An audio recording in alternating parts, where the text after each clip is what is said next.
Deus te abençoe. As crianças estão saindo e também os bebês, né? Os bebês para o berçário e as crianças para o culto infantil. Tá bom? Meus irmãos, pegue a sua Bíblia, abra comigo para 1 Samuel, primeiro livro de Samuel, no capítulo 17. 1 Samuel 17, do verso 47 até o verso 50. Vamos continuar avançando. Este mês de janeiro, nós separamos para estar pregando nesse tema. Vamos avançar. 1 Samuel 17, 47 a 50. Convido os irmãos a se colocarem em pé comigo. Acharam? 1 Samuel 17, 47. Irmãos, a palavra do Senhor. E saberá toda esta congregação que o Senhor salva, não com espada nem com lança, porque do Senhor é a guerra. Ele vos entregará na nossa mão. E sucedeu que, levantando-se o filisteu e indo encontrar-se com Davi, apressou-se Davi e correu ao combate, a encontrar-se com o filisteu. Davi pôs a mão no alforje, tomou dali uma pedra e com a funda lhe atirou, e feriu o filisteu na testa. E a pedra se lhe encravou na testa e caiu sobre o seu rosto em terra. Assim Davi prevaleceu contra o filisteu com uma funda e com uma pedra, e feriu o filisteu e o matou, sem que Davi tivesse uma espada na mão. Louvado seja o Senhor. Pai, nós queremos agradecer pela oportunidade que temos de cultuar o Senhor, pela liberdade que temos de abrir a Tua palavra, pregá-la, expô-la e ser edificado por ela. Obrigado, Deus, porque o Senhor tem falado conosco nesse tema e tem impulsionado nossa fé, nossa esperança, nosso coração a continuar avançando, mesmo em meio aos embates e dificuldades desta vida, porque essa é a ordem do Senhor para o seu povo, porque essa é a ordem do Senhor: avante, marchem, que assim esta igreja continue firme, marchando e cumprindo a vontade do Senhor. Fale conosco nessa noite, assim oramos, em nome de Jesus. Amém. Podeis assentar, meus irmãos, avançando em meio aos embates dessa vida, avançando em meio aos embates da vida.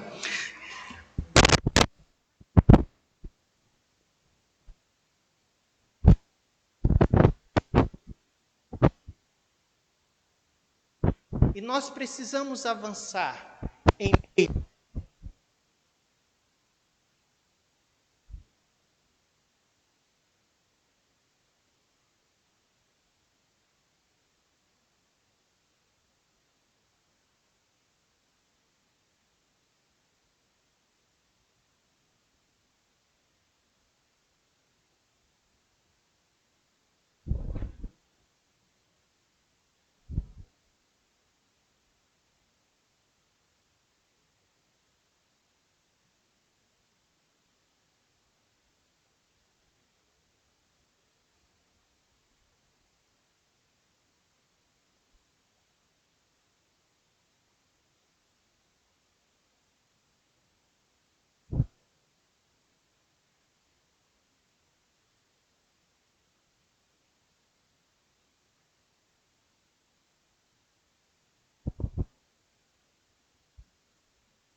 pela fé no Senhor e experimentar e viver aquilo que o Senhor tem como planos para a nossa vida. É verdade que a nossa vida é um grande combate ou embate. Todos os dias nós enfrentamos gigantes. Gigantes.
Deus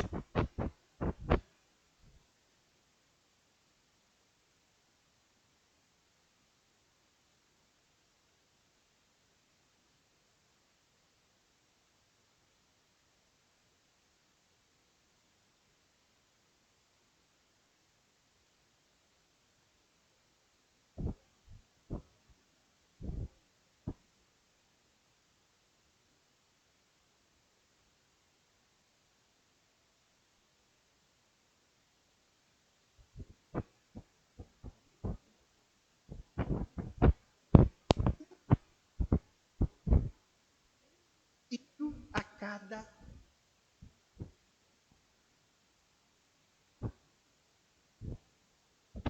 casalzinho lá.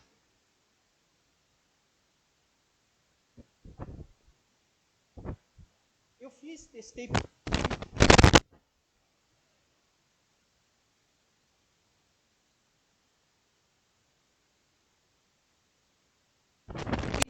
Senhor Deus, tenha misericórdia do meu marido, cuida do meu marido. E os que estavam ali se aproximaram. Calma, Deus está.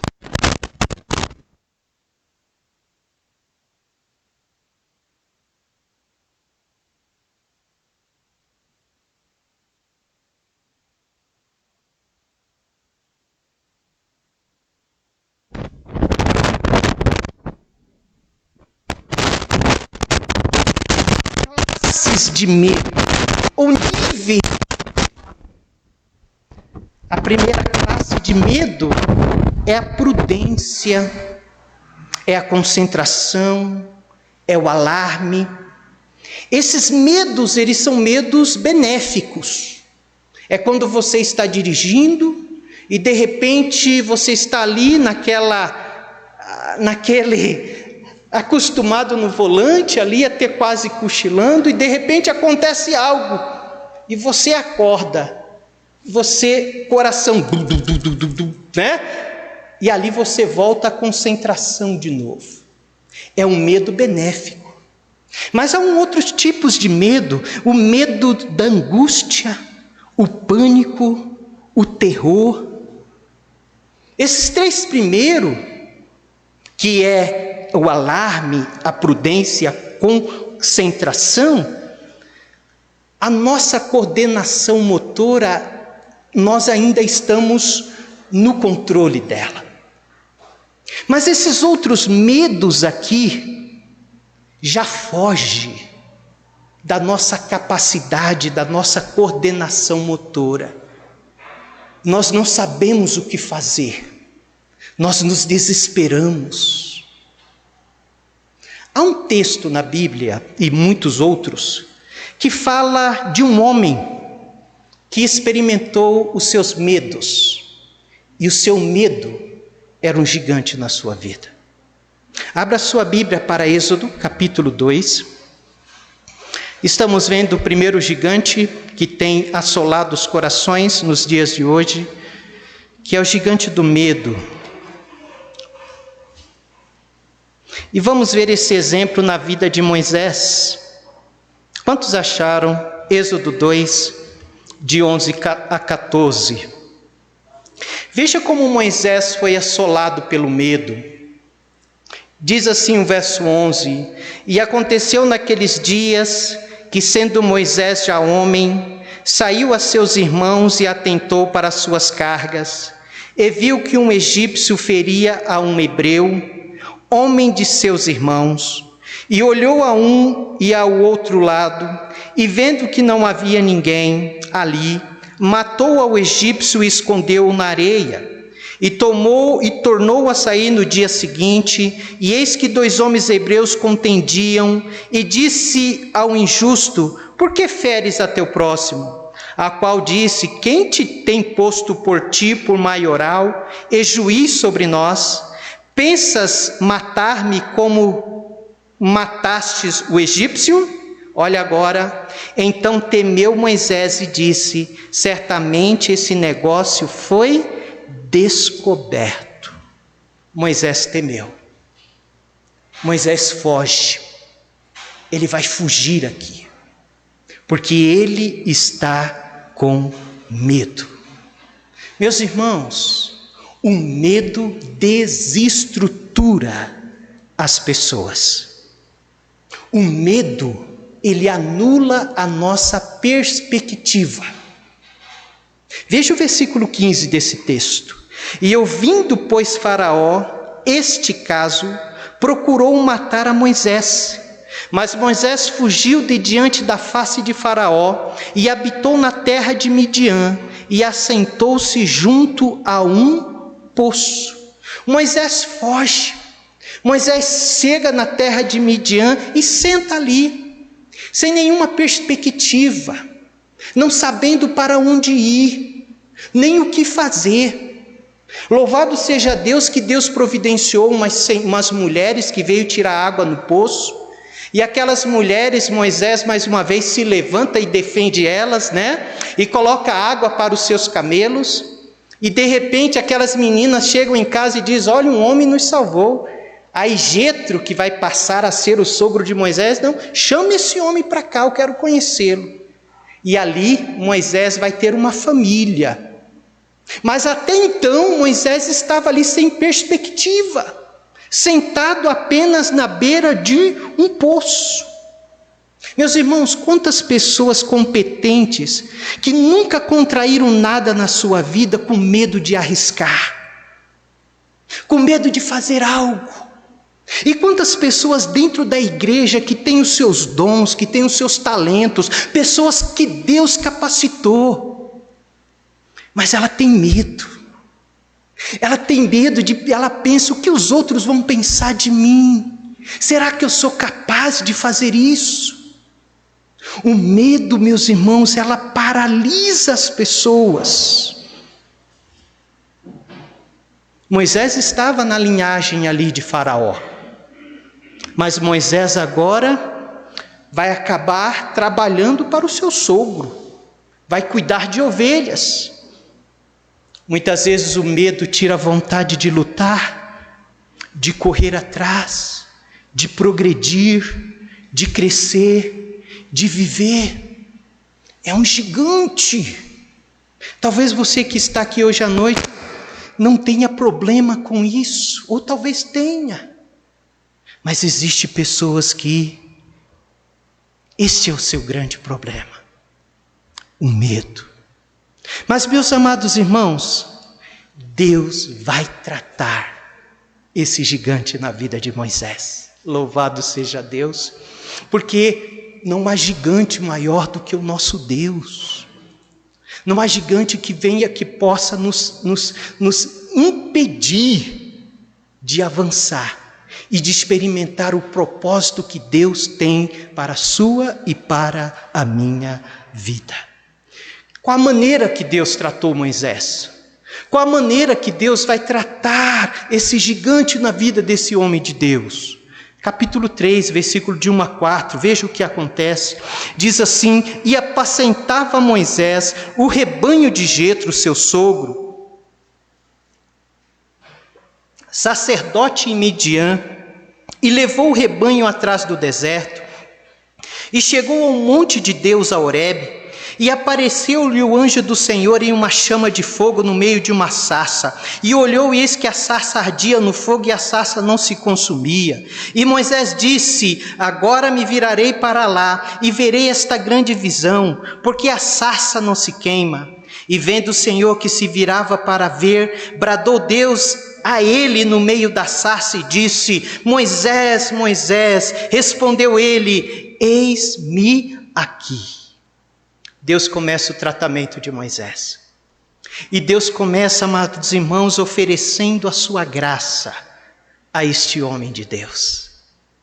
40 anos havia se passado desde aquele assassinato.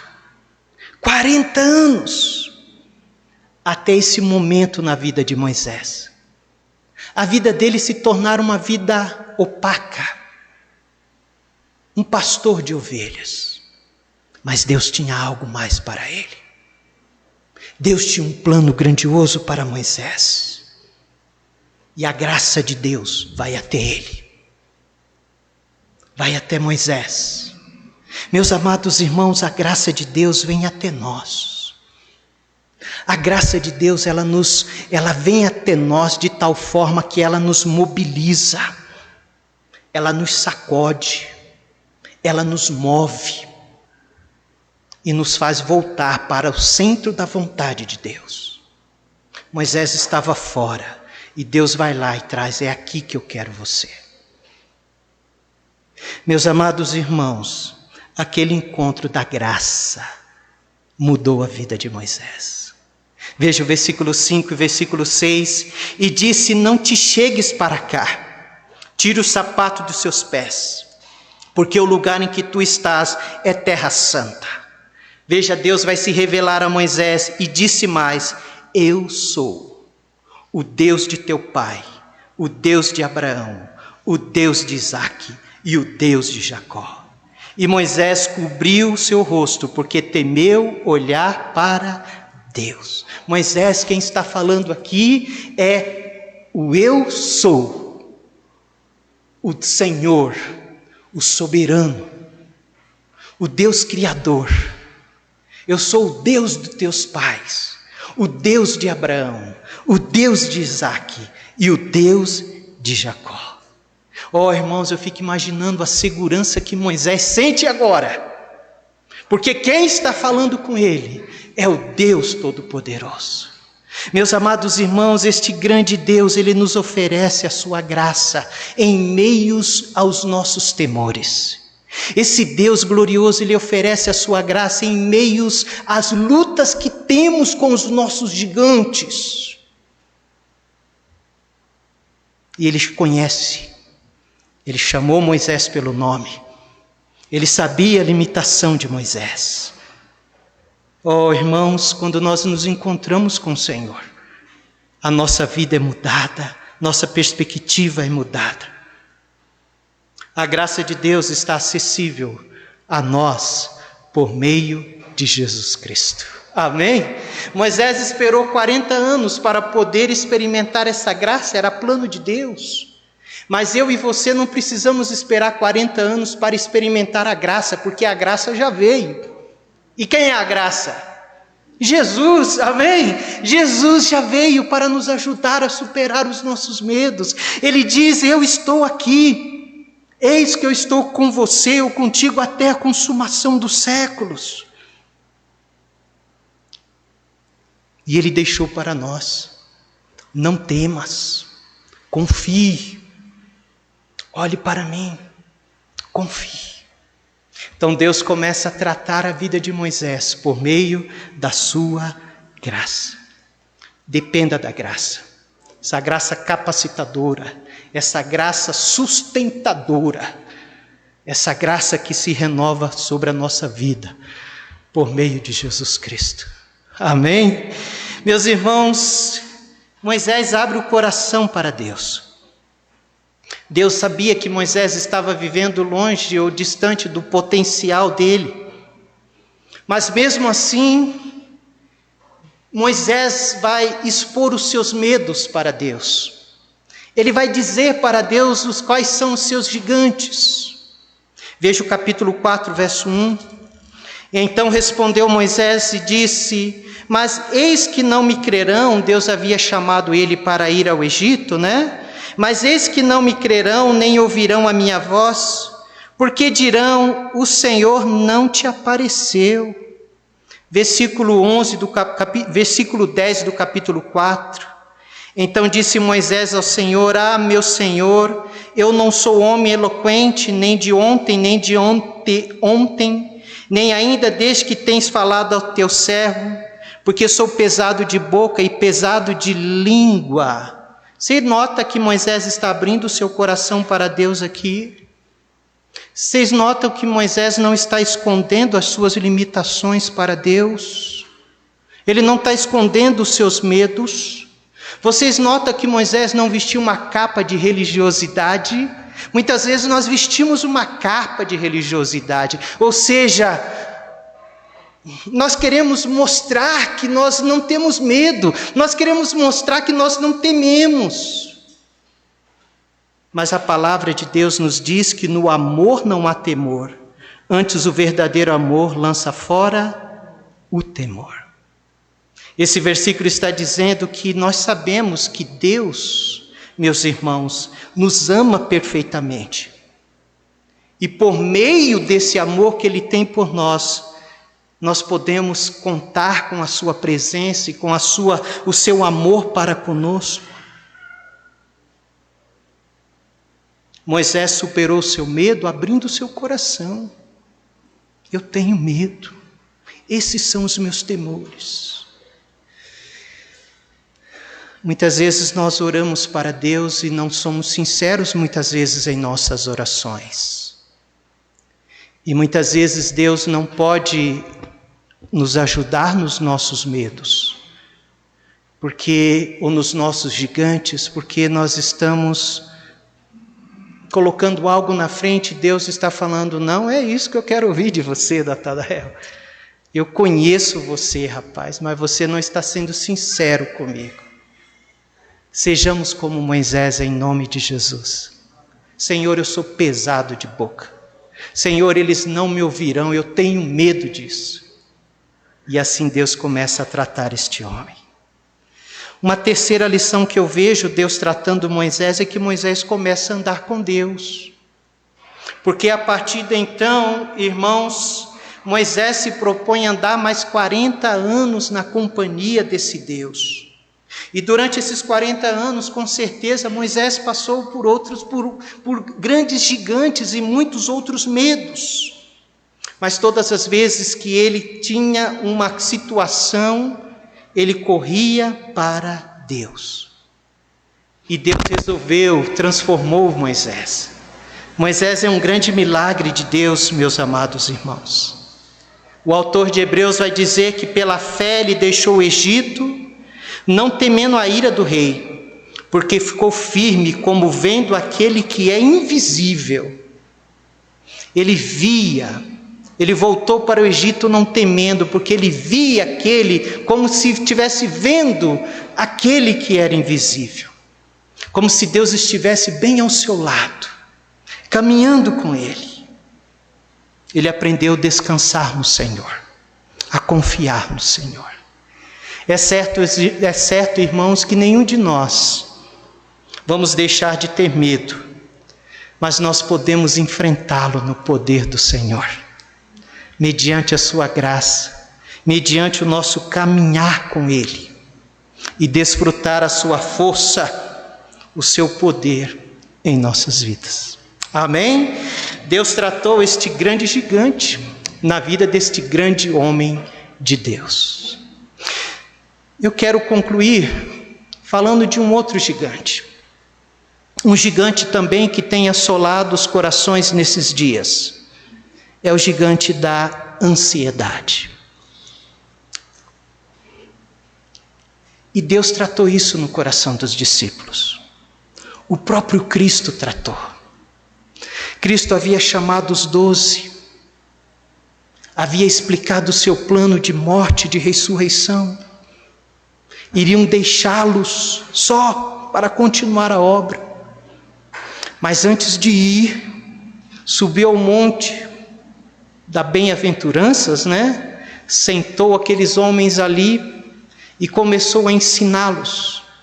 E quando estava no final do Sermão do Monte, o Senhor Jesus vai trazer um texto, palavras que é clássica, que nós já conhecemos.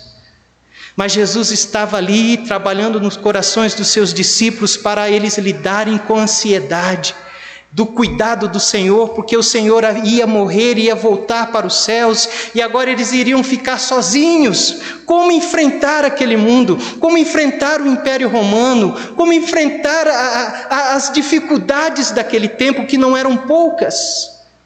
E Jesus então, em Mateus capítulo 6, vai preparar os corações dos discípulos contra esse gigante, irmãos, que tem assolado muitos corações. Mateus capítulo 6, no versículo 25 e 26. Mateus 6, 25 e 26.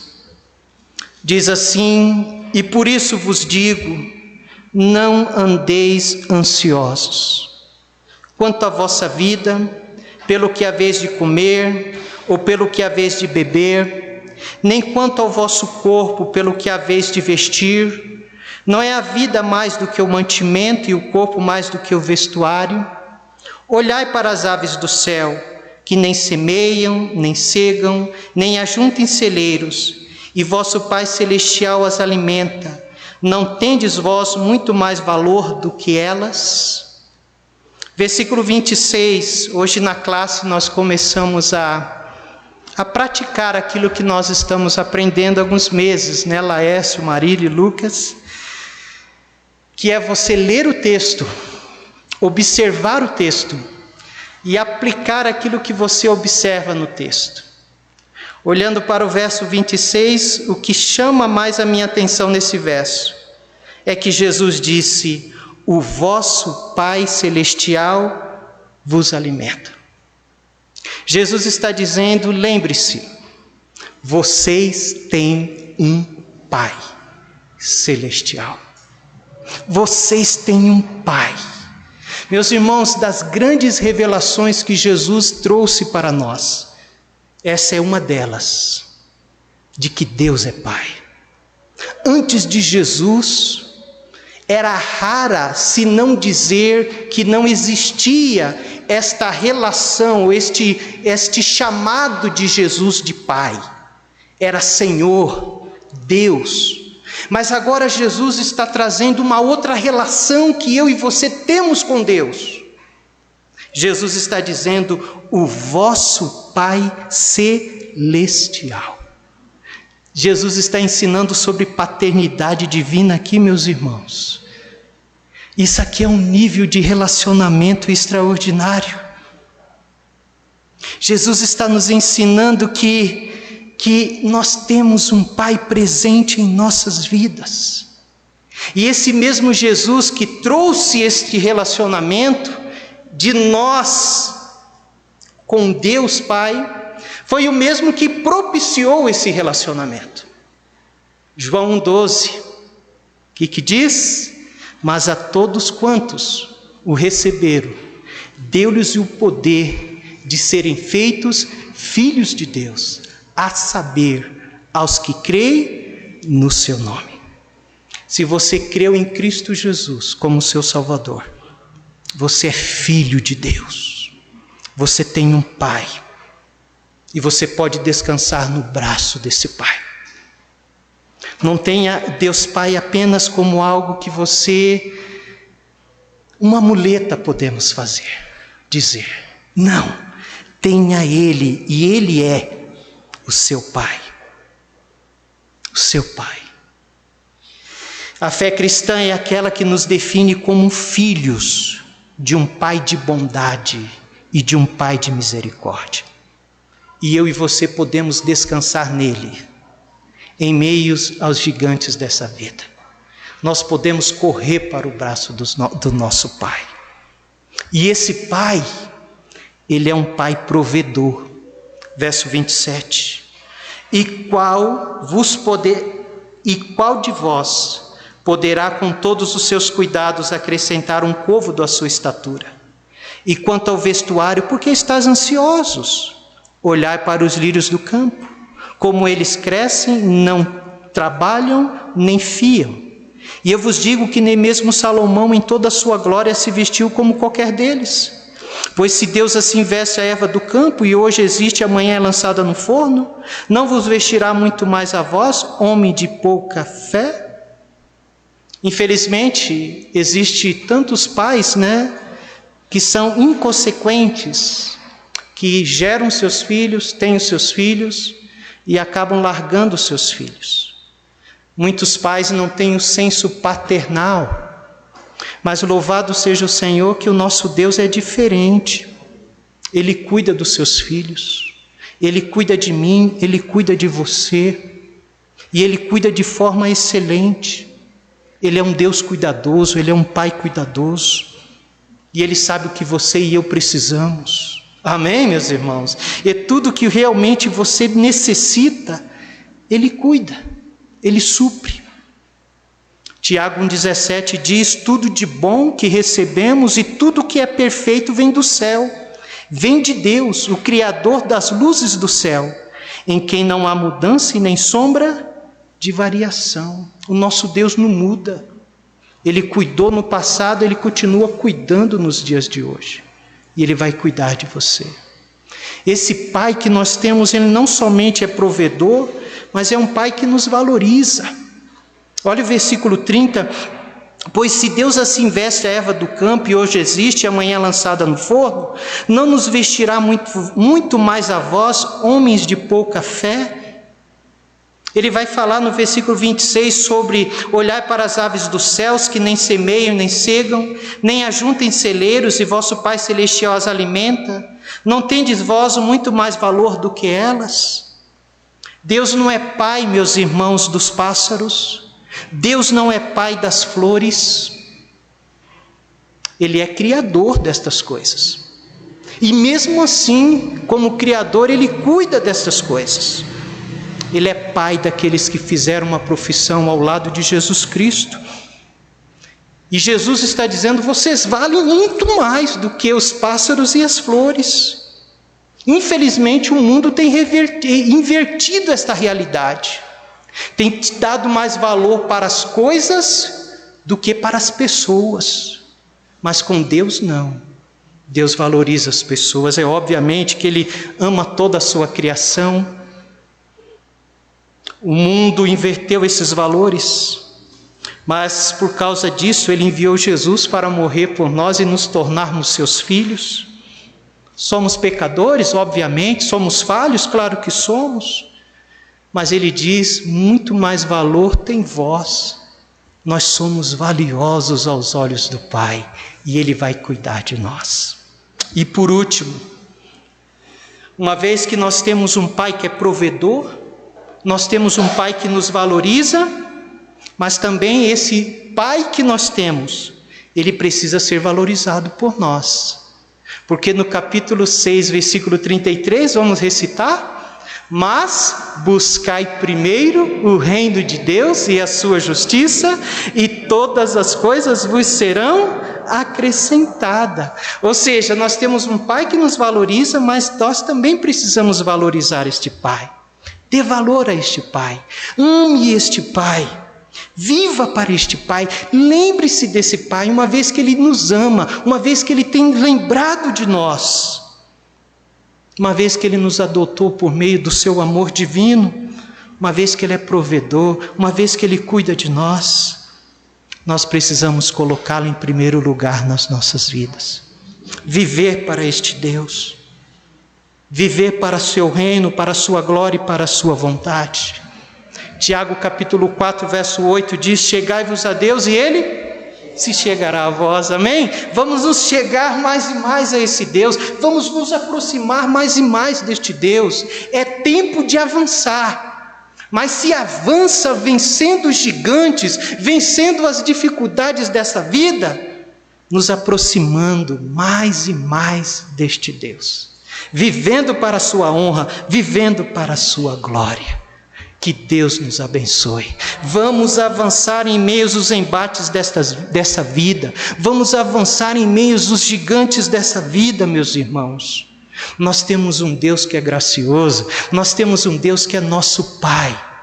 E vai cuidar e tem cuidado de nós. Que Deus abençoe. Diga para o seu gigante: quem é o vosso Pai? Amém? Não tem um dizer que diz aí, né? Diga para o seu problema o tamanho do seu Deus. Diga para o seu gigante o tamanho do Deus que você serve. Como Ele é grande e como Ele é maravilhoso. Que Deus nos abençoe.